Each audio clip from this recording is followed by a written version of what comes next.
Well, back to Fog Wrestling. We're back with another wrestling review in the year 2021, which we promised would review. Don't know how much longer we're going to keep up though, because these shows are shit. Yep, this was better than SmackDown, I'd say, hands down. But I mean, SmackDown got a 0, and it was a 0 where I don't think even two things on the show would have got it promoted. Well, this show had some alright stuff, but I mean, a lot of pish. Alright, we kicked off the show with the immortal Hulk Hogan, brother. What about the iPhone, brother? Well, let me tell you something. It's all about the H. I mean, it was kind of cheesy, but Hogan's entire career when he's been faced has been cheesy. He's come off with some really pathetic stuff. But what's one more bit of cheese? You know what I mean? Thrown into the mix. But I didn't get it. I don't get it. What are they going for? The H phone?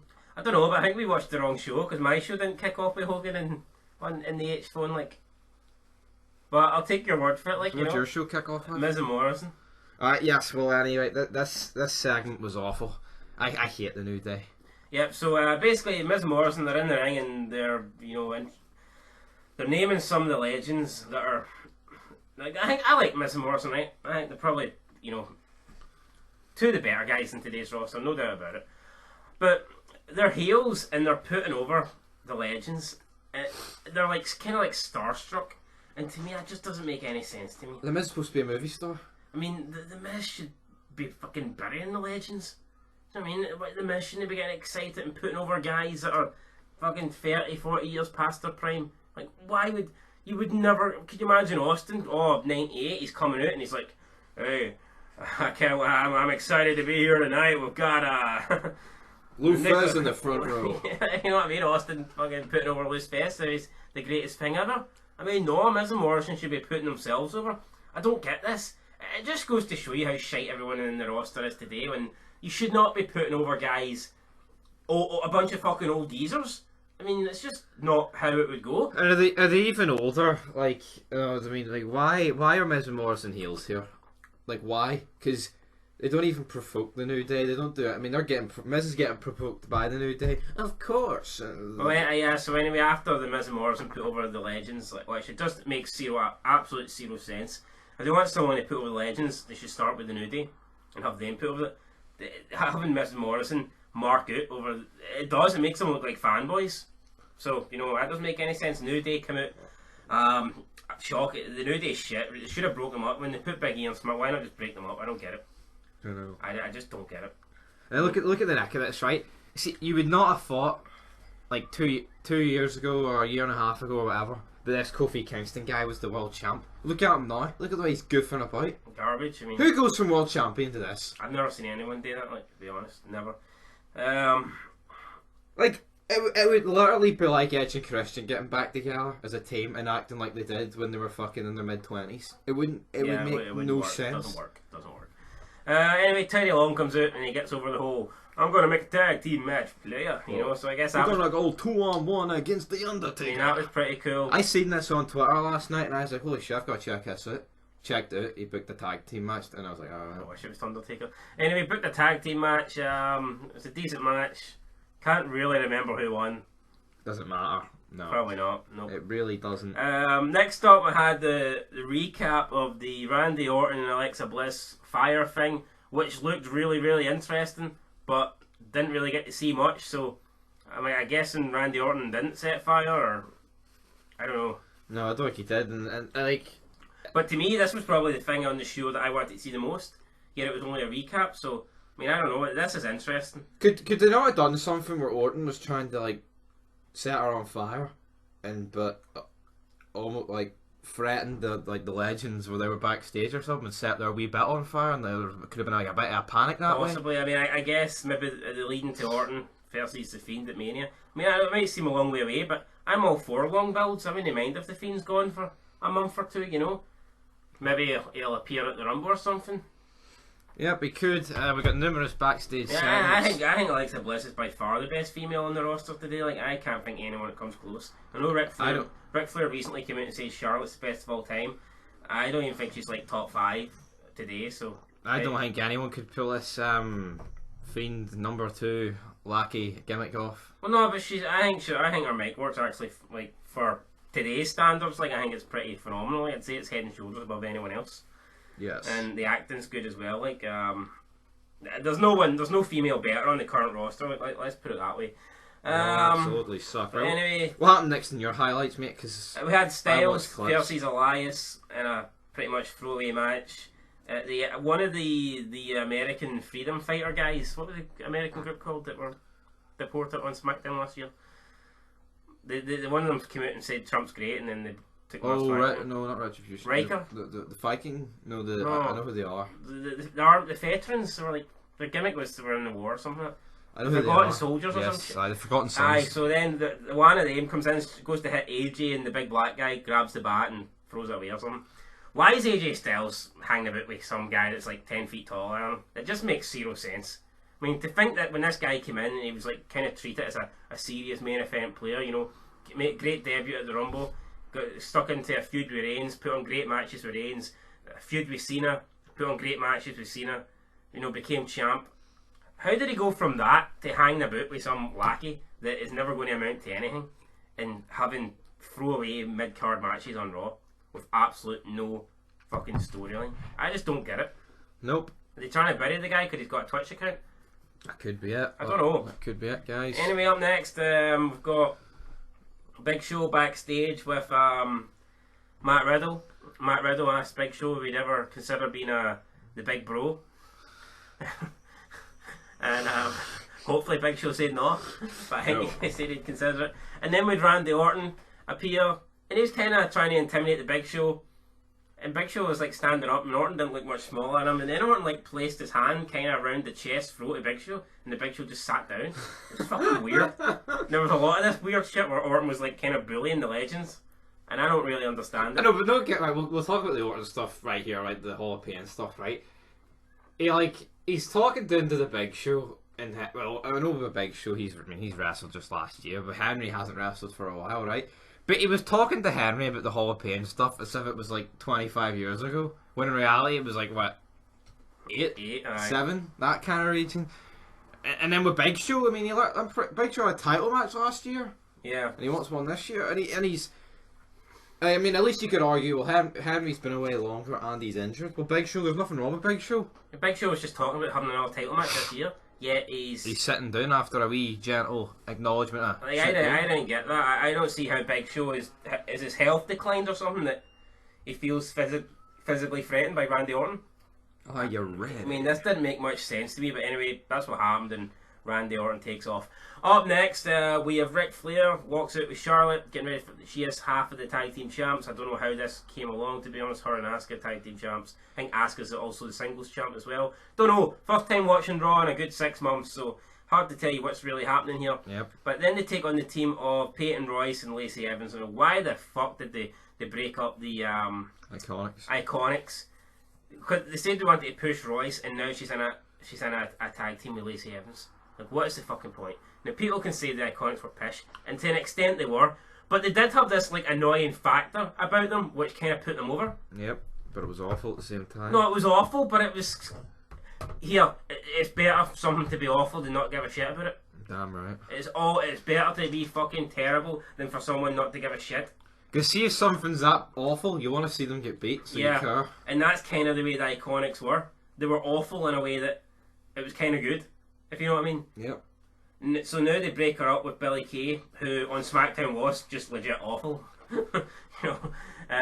But yeah, so now they've teamed up with Lacey Evans, who, to be fair, was actually, when she first came in, had an alright run, but then they fucked her as well. So it's just, you know what I mean? It's like, oh, they break you up, they give you a 2-month solo kind of push, and then they're like, stick you in a tag team with someone. It made no sense. Ric Flair inadvertently cost Charlotte the match, then Charlotte just scalded Ric Flair, shout at him. Ric Flair puts the head down and waddles off to the back. Fucking sad to see Ric Flair be treated this. I mean, people can say, oh, what Ric Flair done in TNA was embarrassing. I mean, what he's done in WWE in the past like 5 years. What he's done in the last fight is, you know what I mean? Right, having Charlotte beat him up in the ring and just having Ric Flair kowtower to people and like having them greet and stuff like that. Because it just doesn't make any sense. I just couldn't imagine. Like, Flair doesn't really look built. He kind of definitely looks more like an old man than Hogan, so maybe that's a factor. But I just couldn't imagine Hogan doing this. Yeah, I know, but he's a limousine riding, you know what I mean, jet flying. I mean, they can't have Ric Flair. You can't have Ric Flair repeating those catchphrases, but then acting like an old fucking man. if he's no longer all that stuff that he says he is, then you've got to get away from that. He's the cane user, limping, walking, old decrepit bastard. Well, yeah, well, he needs to move on, yeah. Like, Shawn Michaels doesn't come out and go, I'm the showstopper anymore, or I'm the sexy boy. He basically kind of comes out and goes, I'm the guy who looks like he's fucked. I'm the retired guy that helps train the NXT, you know what I mean? He doesn't come out and... It's like the Undertaker's got that aura while he's still the fucking dead man, you know what I mean? He'll still kick your ass. I mean, I don't get... Ric Flair to me is a beaten down old man that shouldn't be on TV. But anyway... I honestly think your average jobber in real life could batter Ric Flair. I agree. Anyway, speaking of beaten down men, up next with Drew, Sheamus, Hogan and Jimmy Hart, who hasn't aged in about 40 years, in a backstage segment. Drew was wishing, Sheamus was wishing Drew good luck for his title match tonight, and then Hogan more or less did the same, and he talked about some of the titles he'd won in the past. I mean, this a lot better than this. I mean, this is all throwaway shit. This is nothing's happening. It's just Hogan speaking to Drew and talking about titles. There's nothing advanced in anything here. There's nothing groundbreaking. See if you didn't see this. This isn't like you watch a show and you miss a scene and then it's Fight-O and you think, oh, if you miss that scene, then you don't know what's going to happen in the following scene. This is nothing. This is just like me coming up to you and saying, alright, how you doing? Weather's nice outside. I remember back in the day, the weather used to be nice outside when I was 30 years younger. Oh, is that alright? A lot of people didn't like this though, because Drew's hanging about with the guy that said the N-word. Fuck it, all we accomplished here is Drew's the champ and Hogan won a couple of titles back in the day. We already knew that, so this was not necessary. It's basically just to try and get Hogan and Drew on the same screen together, which doesn't really make much sense. But no, it gets me. It's like they hate. They're pushing this agenda about Hogan, right? He said the N-word. They can't stand him for it. That's why they all give him a cold shoulder. Yet there's people in this roster and other people like Benoit. Right, Benoit's great and alright, but he just kill his family, and they want him in the Hall of Fame. Yeah, Xavier Woods is probably the kind of guy that goes, "Oh, Benoit was a great wrestler." Right. And then you've also got people like Riddle, who's the other, like people who are like fucking nonsense, Velveteen Dream, yeah, and yet they get a pass. But Hogan said the N-word, and let's be real, fucking Kofi Kingston, Big E, they've all said the N-word. Do you tell me Xavier Woods, the kind of person he is, has never said the N-word in his life? Exactly. Come on, who hasn't said it? That's not mean. Who on the roster had? McMahon's fucking said it. They'll take his money. Why don't they leave? Why don't they go back to Ring of Honor? McMahon said the N-word. Exactly. Well, if they're so annoyed with McMahon bringing the legends back and being like, "Oh, you can't bring the guy back who said the N-word, brother." Well, then you fuck off. Make your choice. See if you've got that much of a problem. If you think Hogan's a racist and you're okay with McMahon bringing a racist back, then pack your bags. It's that simple. It's fucking that simple. At least I'd have respect for you. I wouldn't agree with you, but I'd say, see that Big E? Nah, I respect him. See him taking a stance and leaving, but nah, just bitching about it. I mean, saying Hogan's a racist and like he's a horrible human being just because he said the word, it's like saying anyone who owns a gun is a murderer. It's irrelevant. Yeah, it doesn't make any sense. Anyway, up next, something that didn't make any sense. Jeff Hardy, Matt Riddle defeats Lashley. Oh. Basically, apparently Riddle tapped. Referee didn't see it. I didn't see it either, so I don't know if it was a tap or not. But Lashley 41, let go of the hold. Riddle with a roll up gets the win. Pinfall. Will we see Matt Riddle versus Lashley for the belt? I don't know. I thought Riddle. Belt? IC belt. Oh. I thought Riddle and Hardy were champions at the moment, but I don't know. Who is the Raw champions? I think Lashley's the IC champ, Drew's the world champ, Asuka's the women's. And but who's the tag champs? What's that? The Hurt Business, the Truth Business, I believe. Oh. I'll talk about them later. So anyway, Riddle beats Lashley.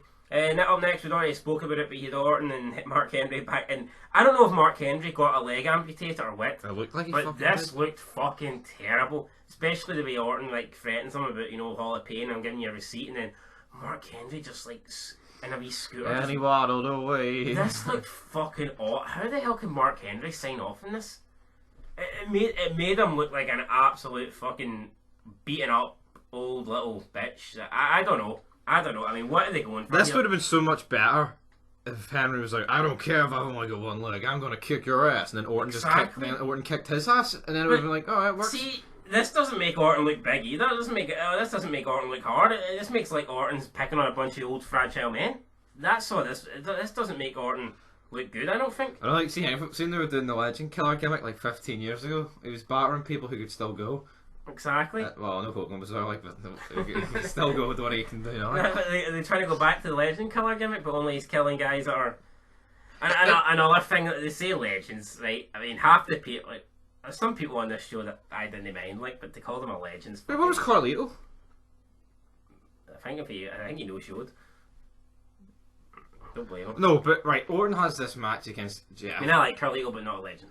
No, but Orton has the match against. I'm not saying Jeff Hardy ain't a legend, right? But him and Orton, like, they're kind of like, you know what I mean? I know Jeff's been around longer, but they're making out that Jeff Hardy's this legend, and Orton's just this guy on the roster.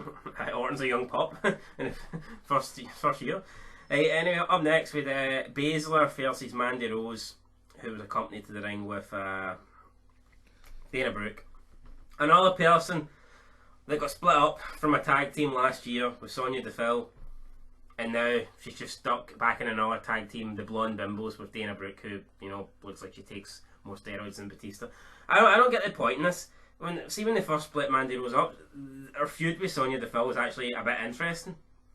But now she's just another tag team on the road. Like, what is it? What is it with them? You know, oh well, you know what? We'll stick. Fuck all do with the women, so let's just put them in a tag team. Oh well, we'll split you up, and you know what I mean. We can have you know, Sonya fucking like doing all this like shit behind your back, and then the relationship thing with Dolph Ziggler and Otis, and then it's like, oh no, you know what? We're not doing that. We're just going to stick you in. I mean, and this is how no one today can be better than Trish and Lita, because they didn't just stick Trish and Lita in random tag teams. They had their own character, their own personalities. I mean, how can anyone get over when they decide they're going to push you for 2 months, and then after 2 months, like, oh, I don't know what to do, oh, I'll stick you in a tag team.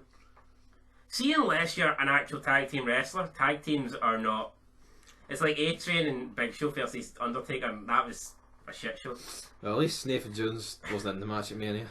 Yeah, I know, but my point is, see, unless you're actually a proper tag team, or... What the fuck were they hinking there? Like, a tag team like Big Show and Jerry Show could work, because they're going to push it for a bit, and they're going to give you the belts and make you look strong. Sticking Mandy Rose with Dana Brooke ain't doing anything. But anyway, yes. I think it's amazing how, like, last year, like, the Mandy Rose stuff was probably some of the better stuff on TV, and now it's just another tag team with Dana Brooke. Well, I never really liked Otis. I thought he was just a fucking... No, I didn't really like Otis either, but, you know, I just don't know.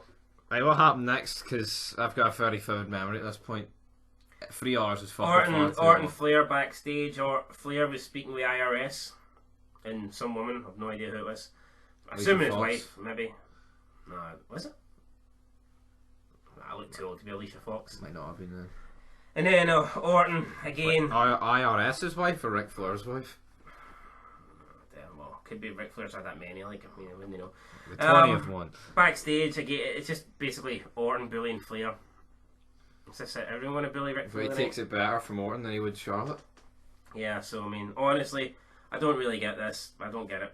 Why is Orton bullying everyone backstage? No, it doesn't. I know it gets me. Well, wait, see these legends that show up? I mean, half of them didn't even get any screen time till the main event segment, right? But how much are they getting paid?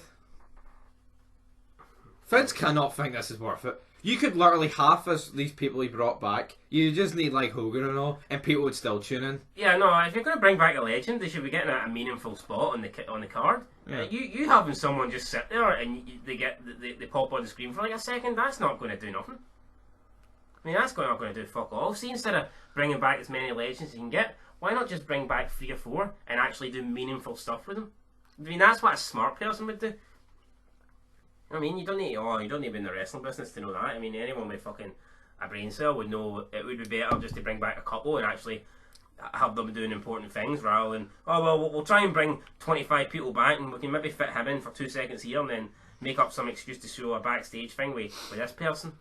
A load of pish. Anyway, up next. I mean, it would be better like if they got 5 of them to appear each week or something and try and do something like that. Or try and build new stars, but yeah, that's not going to happen. 2 years. Orton versus Hardy. Orton wins. Decent match. That's what it is. He beat a legend, even though. No, Orton's a bit of a legend himself, but anyway.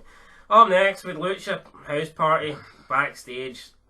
They met Melina, and she joined in doing the wee Lucha finger, Lucha dance thing. Arriba. Melina, someone that I thought was alright, but nah, I mean, not a legend. I mean, if we're going to call Melina a legend, then practically, I mean, how It's far? Like any woman at that point is a legend. If Melina's a legend, then Miz and Morrison are bigger legends, and well, they are like. But I mean, my point is, she's not a fucking legend, right? She's a past employee, a former, wrestler. I mean, to call her a legend, I mean, it gets thrown. The fucking term gets thrown around. Are we getting to the stage now where all you had to do is be employed by WWE in the past to be considered a legend? Yes, because if Alicia Fox is considered one, then who can't be? But that's what I mean. That's what we're getting to now.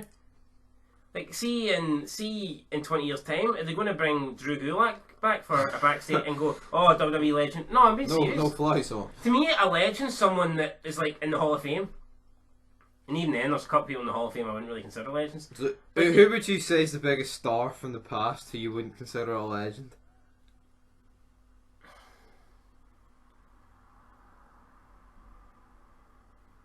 Well, it's hard to narrow down like someone off the top of my head. What about like, Stevie Richards? What would you consider him? Not a legend, I'm sorry. I like the guy. I think he's great. I think he was entertaining, and he's had a lot of entertaining runs. But he's not a legend. Val Venus. No, he's not a legend. I like the guy. He's not a legend. Godfather. I don't think he's a legend, though. See, people would say they're a legend. I would say they're more legends than Richards, I think. I'd say they're more of a legend than Richards. So what about like Sabu Sandman? I'd say they're ECW legends, aye. Right. Well, Stevie Richards not an ECW legend. I don't think, I think over to the fuck. Oh, come on, Sabu and Salmon were world champs. Stevie Richards. What is Mikey Whipwreck more of a legend than fucking Stevie Richards? Oh no, I don't agree with that. To me, legends are fucking Ric Flair, Hulk Hogan. I mean, I just don't. Not Alicia Fox. That's not anyway, next up, what happened? Did Lucha win? Hurt Business. Did I fuck watch this segment? Hurt Business lost to the Lucha House Party. MVP at the end wasn't happy with scolding both Shelton Benjamin and Cedric Alexander. And Cedric Alexander, who had a Black Lives Matter armband on, turned around and says, well, I'm not the one who took the pin, and walked off. And then Shelton Benjamin kind of looked there thinking, hold on, why the fuck am I teaming with this jobber? And I'm thinking the exact same thing here. Up next we had... Could Hogan not come in and just battered all of them just to rub it in? Fucking just... Can you imagine that Hogan with the punches just beats Black Lives Matter t-shirt, he rips it off, White Lives Matter. tell. Up next with Garza. I think it was Garza. What? I don't know. I didn't watch any of this shit. With Garza hitting backstage on Tori Wilson, who fucking looks great. I mean, looks for her age. Like, I mean, doesn't even... Who the fuck's Garza? I don't know, that's big looking guy. Oh, the Mexican guy. Scott Steiner would say, the guy that mows my lawn. Aye, that guy there. Big racist Scott Steiner. What's going on? Ha! If you hear me. Anyway, he had a rose, he gave it to Tori Wilson, then Tori Wilson told him that Cardi B was in the next locker room down. So then he got all excited and left Tori Wilson, went down to see Cardi B, walks into the dressing room, the lights go red and the Boogeyman appears. Boogeyman, I think this guy's about 60 now, which is weird, because, I don't know, I just imagine. He's 60. Oh, he's about 50, like. I don't know. It wouldn't be 60. Point is, Garza shits himself. I don't even think the Boogeyman was eating any worms or nothing like that, it's just, kind of had a wee bit of face paint on. Runs at the locker room, runs down the hall, and runs straight into a schoolboy for R-Truth. R-Truth gets the pin, wins back his 365 title, and then R-Truth makes his way down the locker room. Garza gets back to his feet, bumps into Ron Simmons, and Ron Simmons goes, damn! So, well, but fuck, I didn't even see this, but it sounds like the best segment of the fucking night. I mean, it was fucking... It used 3 people and actually did it any well. Any excuse to get a Ron Simmons damn in, you know what I mean? Up next, we had the main event. McIntyre versus Keith Lee. I don't like Keith Lee, but fuck, he did some move off the top rope that I was not expecting. Almost fucking broke his neck. Kind of reminded me of Brock Lesnar Mania. Did you see it? No. For God's sake. It was like, all I seen was Goldberg coming it. I don't even know what you call it. You know when Edge done that like downward spiral thing? Where he kind of like... You know what it is, no? Yes. It was you know the way Taz would do it? It would like grab you by the front, like kind of like a front headlock and do an overhead suplex. Mm-hmm. Keith Lee did that on Drew McIntyre, but he flipped over. He did a 360 while doing it, but he didn't do a full 360. He did about 290 and landed on his head, but he no sold it. At least that's what I seen. And then, like, the match continued, and McIntyre won with the Claymore. So he retained his title. And then Goldberg came out. Now, I don't know if I missed something, but Goldberg was basically saying that McIntyre was looking at these legends as if they were, these men and women, as if they were run down, out of shape. I'm not Randy. You know, legends that he could have beaten their prime anyway. And then Goldberg says, well, why don't you try beating me or something in my prime? Anyway, Goldberg challenged him, and McIntyre says that you're not the same man as you were in your prime, and that beating you now would feel like beating my dad. Goldberg pushed Drew McIntyre to the floor. McIntyre got up, started, you know, pushing heads, and then the show went off the air. So looks like we're getting Goldberg versus McIntyre. You compare this segment to what happened on SmackDown between Reigns and Owen. This is just so much better. Yeah, there's intensity and shit. I just hope that, when is the Rumble? I don't know. Is it weeks away or is it next week? Nah, it's too early in January for it to be next week. Can we at least get Goldberg on Raw every week from here to the Rumble? Can we at least get some sort of fucking build up? See if Goldberg's going to come back and have title matches. I don't mind. But can we at least have some sort of storyline feud heading into it? A bit of build up. See if you don't see him and then the next time we see him at the Royal Rumble for a fucking 5-minute match against McIntyre. I mean, that's bullshit. If he's going to at least come back for it, at least put a bit of effort in. Yep. The real question is, did you do the thing on Mustafa Ali? No. But anyway, right, we'll address that right here, right now. We're going to make a separate vid, but fuck it, we'll give you a wee bonus segment here to this Raw review. Because it was Raw talk. And Mustafa Ali said... He was complaining how all these legends were on the show, yet guys like himself, the rest of Retribution, Drew Gulak, Akira Tozawa, were not able to get in. He says, like, do we really need to hear what you're going to do, brother, for the 7th millionth time? Well, I'll tell you what, Hulk Hogan hasn't been in a wrestling capacity in WWE in like 15 years, and we all know his catchphrase. You wrestle every week, and I couldn't tell you one fucking thing about you, you wee spastic. I mean, the Retribution angle completely fucking died as soon as he was revealed as a leader.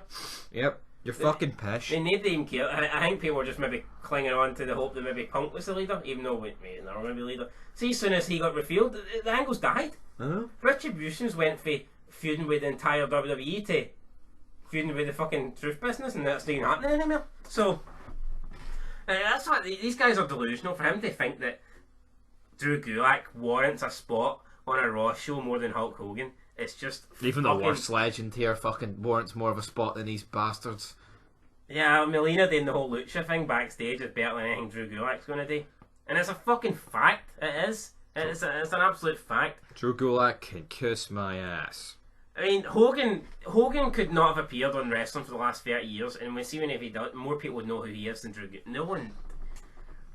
I'm not even going to argue, but it's a fact. If you don't think Hogan is more beneficial to a show than Drew Gulak, then go kill yourself. Anyway, that's the Raw review. We'll give our rating right now. What are you giving it? Better than SmackDown. Are you ready? Well, it wasn't. Are you ready? I mean, it was pish. I'm not gonna lie. I'll give it a 2, and that's fucking generous. Yeah. the 2 is generous.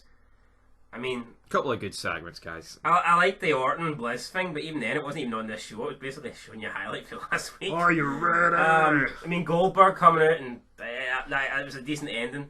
Hopefully, it leads to more. That's pretty much. Is that all I liked? I mean, could they not do heel Goldberg against face McIntyre with Hogan in his corner or something?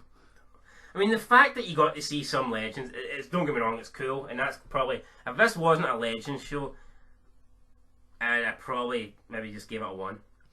But the fact they had a couple of legends on the screen, I'll give it a 2. But it wasn't great. It wasn't fucking great. And that's the bottom line, so until next time. Peace.